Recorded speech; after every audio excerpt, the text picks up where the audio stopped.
হবে পর্যায়ক্রমে এই কাজগুলির হাত আমরা এই বছরে হাতে নেব ইনশাল্লাহ।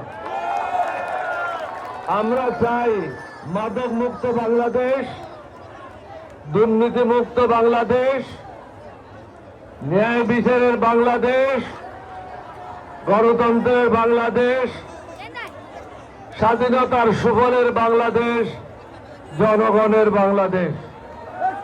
এতদিন আমরা ছিলাম ফেরাউন এবং দুর্নীতিবাজদের হাতে মুক্ত, দুর্নীতিবাজদের হাতে আটকানো। এখন আমরা মুক্ত।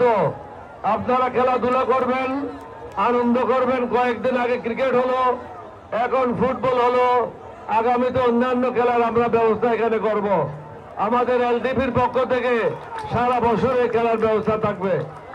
আমি আজকে এখানে ইউএনওকে বলবো, উপজেলাতে সচিব, উপজেলা, চট্টগ্রাম জেলা পরিষদ, আপনি অনতিবিলম্বে একটা প্রকল্প করে 3 থেকে 5 লক্ষ টাকার মধ্যে করে দেন। আমি তাদেরকে বলে দেব, প্রাথমিক কাজ তারা শুরু করে দেবে। আপনাদের সবাইকে ধন্যবাদ। বিশেষ করে 2 দল যারা ফুটবল খেলেছেন, প্লেয়ারদেরকে ধন্যবাদ। আমি নিজেও 25 বছর ফুটবল খেলেছি।